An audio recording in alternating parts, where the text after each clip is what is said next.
નથી પડતી, કેમ કે અમારા માટે તો વર્ષના નતા બચતા અને પરિસ્થિતિ એવી હતી કે અમે બેઠા હતા અને અહીંયા અડધાની પાઇપ હતી. કેટલાની પાઇપ હતી? અડધાની. અને પેલા સાહેબ અઠવાડિયે 2,10,000 સમજાવે એટલે એ ફોર્સ આવતો તો 1.5 નો 2 નો. ખેડૂત મિત્રો છે ને યાર, અડધાની પાઇપ હતી, 1.5 નો 2 નો ફોર્સ આવતો તો થાય શું? પાઇપ ફાટી જાય ને. અમારી બી પાઇપ એ દિવસે ફાટી ગઈ હતી, પણ નવી ઇન્સ્ટોલ કરી, આવા સૂટવાળા લીડરોને સાંભળે અને એના લીધે આજે અઠવાડિયે 2,10,000 ભેગા થયા. અને પ્રાઉડ થી કહી શકું છું કે એક સમય એવો હતો કે મારા ફેમિલીની ઇન્કમ 3 લાખ રૂપિયા હતી, પણ આજે આ માય લાઈફસ્ટાઈલના પ્લેટફોર્મ પરથી હું સ્ટ્રેટ વે દર મહિને એક વખત ગવર્નમેન્ટ ઓફ ઇન્ડિયામાં વ્હાઇટ 3 લાખ રૂપિયાનો 3 લાખ રૂપિયાનો જીએસટી પે કરું છું મિત્રો. અને આ બધું કરવામાં તમને શું મળવાનું છે એ તો તમે જોયું, પણ તમારે શું કરવાનું છે હું તમને વાતચીત કરું તો સૌથી પહેલા એક વસ્તુ મગજમાં સેટ કરીને આવજો કે અહીંયા કોઈ શોર્ટકટ નથી, કેમ કે આ બધા એરિયા છે ને તમારા પાટણના બહુ ડેન્જર છે. અહીંયા બહુ એવા માણસો મળે કે તું અત્યારે આ લઈ લે અથવા તો આમાં ઇન્વેસ્ટ કરી દે, દર મહિને 10% મળશે. હોય છે ને? તો અહીંયા કોઈ શોર્ટકટ નથી, મગજમાં સેટ કરીને આવજો. અહીંયા ફિલ્ડ વર્ક કરવું પડશે, 3-4 કલાક દિવસના આપવા પડશે, પણ એ આપવાથી દિવસના 3-4 કલાક આપવાથી તમારી 3 પેઢી સિક્યોર થઈ જશે, એ તમે જોઈ રહ્યા છો. ત્રીજી વસ્તુ મજાની વાત છે, સિસ્ટમ ફોલો કરવાની છે. સરસ મજાની સિસ્ટમ બનાવી છે. તમે જેવા આવો છો, રજીસ્ટ્રેશન કરો છો, એના પછી પ્રોસેસ છે 3-4 વર્ષની, એ તમે નીકળો છો તો એમાં તમે આરામથી લખપતિ કરોડપતિ બનો છો.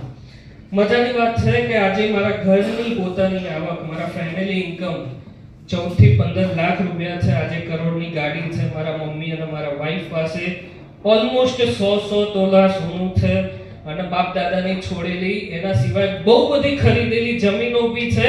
પણ મજાની વાત એ છે કે આજે મારા ગામમાંથી એક પણ માણસ એવો નથી જેને મેં ધંધો બતાવ્યો હોય. અચ્છા, કેમ? એનું એક્ઝામ્પલ આપું. 6 મહિના પહેલા એક મારી સાથે એક અનુભવ થયો. મારા પપ્પાના ભાઈબંધ, એટલે આપણા તો કાકા થાય, એમને પથરી થઈ એટલે મેં 1200 રૂપિયાની પ્રોડક્ટ આપી. 1200 રૂપિયાની પ્રોડક્ટ આપી, કાકા થાય સંબંધમાં. હવે આપણે તો શું કહેવાના, કાકા મટે એટલા આપજો, આપવાના જ છે, બરાબર? અને મટે એટલા આપે એટલે આપણને બી શાંતિ કે ટેન્શન નહીં. અચ્છા, એના 1.5 મહિનામાં જ એમને પથરી મટી ગઈ. 2 નીકળી, 8 mm ની, 6 mm ની 2 પથરી નીકળી. 3 મહિના પછી અમદાવાદ એમનો છોકરો મળ્યો, મને કે પપ્પાને પથરી મટી ગઈ. મેં કીધું ચલો સરસ, આપણે તો ખુશ થયા કે આપણી પ્રોડક્ટથી પથરી મટી ગઈ. આજે 6 મહિના થયા એ વાતને. 3 મહિના પહેલા છોકરાએ કીધું કે પથરી મટી ગઈ, પણ હજુ એના પપ્પાએ નહીં કીધું કે પથરી મટી ગઈ. અચ્છા, શું કામ નહીં કીધું? એટલા માટે કહું છું કે જો જલ્દી આગળ વધવું હોય, મોટો પૈસો બનાવવો હોય અને મોટી ટીમ બનાવવી હોય, આજુબાજુના 2 ગામ છોડીને ધંધો કરજો, જલ્દી આગળ વધશો.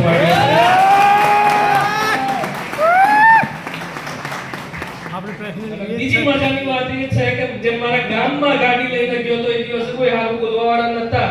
તમારે નહીં હોય અને એ દિવસે સમજજો કે આજુ આપણે ઓડી બાજુ જવાનું છે વાડીએ. કેમ કે મારી સાથે જે વીતી ગયું છે તમારી સાથે તો માણસો તો બદલાતા છે ને એવા. એની સાથે સાથે લાસ્ટ 2 પોઈન્ટ કહું તો એક એક્ટિવ મેન્ટર જે ઓલરેડી તમારી પાસે છે, નરેશ પરમાર સર છે, my dear friend Vishnuji Thakor sir છે, બંને માટે એક વખત જબરદસ્ત તાળી કરી દો.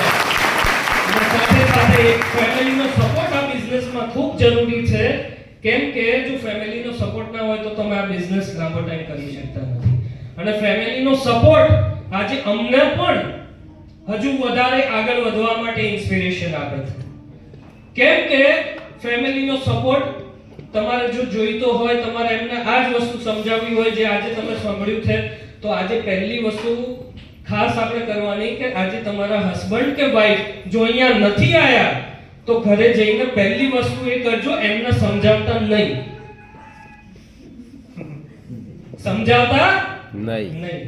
એમને ખબર છે તમે કેટલા વર્ષથી એમની જોડે છો. એમને ખબર છે છેલ્લા 25 વર્ષથી ઘણા બધી વખત વાતો કરી પણ એ પૂરું કર્યું નથી. તો હવે આજે તમે કહેશો તો માની જશે? તો મજાની વાત એ છે કે આવતી વખતે જ્યારે અહીંયા મીટિંગ થાય ત્યારે આમ ફેમિલીને લઈને જસ્ટ એવું કહેવાનું કે બંસી કાઠિયાવાડીમાં જમવાનું છે, આપણે ચલે પ્રોગ્રામ છે, જઈને આવીએ છીએ, બસ આટલું કહેજો. અહીંયા લીડરો સમજાવશે. જો તમે સમજાવવા ગયા તો 1000% કહું છું તમે સમજી જશો. અને મજાની વાત એ છે કે આજે મારા ફેમિલીનો સપોર્ટ છે. આજે મારી વાઈફ, સમજો કે મારી ડોટરની બર્થડે બી હોય એ દિવસે બી મેં ક્યાંય ટાઈમ આપેલો હોય, રાત્રે હું વહેલો મોડો આવું તો મને મેસેજ કે ફોન નથી કરતી. એનું કારણ છે કે એના ખાતામાં પણ દર બુધવારે પૈસા આવે છે.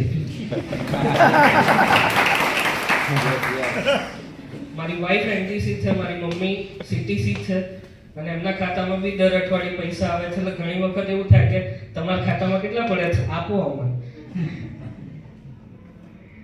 મજાની વાત એ છે કે આજે ફેમિલી મારું સિક્યોર છે. હું 3 જનરેશન સુધી વિચારું છું અને એની આગળ વિચારું તો આજે ધંધામાં તમે જોશો થોડા સમયમાં નેક્સ્ટ જનરેશન પણ અહીંયા આવવાનું શરૂઆત થઈ જશે. માય ડિયર ફ્રેન્ડ્સ, આજે સરે વાતચીત કરી કે 150 કરોડ નો ધંધો કરીને આજે તમારી વચ્ચે ઉપસ્થિત છીએ.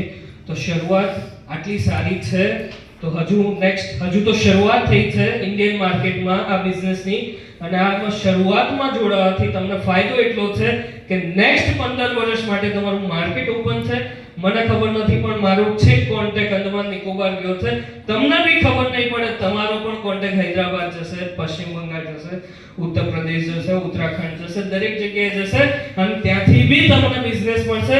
અને લાસ્ટ ફક્ત એટલું કહેવા માંગુ છું કે મારી સાથે એક ભાઈબંધ હતો મારો, 92-93% લાવતો હતો કોલેજમાં, અને એના પપ્પાને જમીન હતી ને એમનો છોકરો આજે બહુ સરસ એકદમ સેટલ છે. અને એટલું કહી શકું છું કે ઓસ્ટ્રેલિયામાં જોરદાર પીઝા વેચે છે.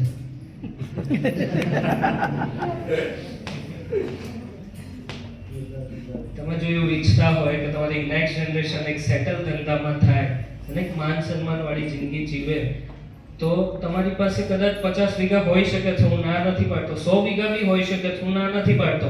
પણ નેક્સ્ટ જનરેશન માટે જો તમે એક સારું પ્લેટફોર્મ વિચારતા હોય, એક સ્ટેડી બિઝનેસ જોતા હોય અને વગર ઇન્વેસ્ટમેન્ટ વાળો ધંધો જોતા હોય તો આ માય લાઈફસ્ટાઈલ તમારા માટે. લાસ્ટ બસ એટલું કહીશ કે મારી જેવી જિંદગી બની. આજે હું એક વર્ષમાં 3, 4, 5, 6 વખત દેશો ફરી રહ્યો છું. એવું કાલે ઉઠીને તમે બી એક રાઈટ ડિસિઝન લીધું તો 3, 4 વર્ષ પછી તમારી બી નેક્સ્ટ જનરેશન અહીંયા આવીને ભૂલશે કે મારા ફાધરે આ શરૂઆત કરી હતી તો સારું થયું. કેમ કે મારા પપ્પાને એમણે જ્યારે શરૂઆત કરી હતી ત્યારે પ્લેટફોર્મ નહોતા, ત્યારે આટલું સેમિનાર નહોતા થતા, કોઈ પણ સેમિનાર ગુજરાતમાં નહોતા થતા ને ત્યારે શરૂઆત થઈ. એટલે એમને 12 વર્ષ થયા. તમે આ જ વસ્તુ 5 થી 6 વર્ષમાં પૂરી કરી શકો. લાસ્ટમાં પ્રભુને એક તમારું રાઈટ ડિસિઝન જેની પાસે આવ્યા છો એની પાસે એક રજિસ્ટ્રેશન ફોર્મ ભરીને શરૂઆત કરજો. લાસ્ટમાં હું બસ એટલું કહેવા માંગીશ કે તમને થેન્ક યુ વેરી મચ. મને સાંભળ્યો આજે રવિવારના દિવસે, અને પ્રભુ તમારે બધાને એક સદબુદ્ધિ આપે. Thank you very much. જય રામ, જય જય. Okay sir.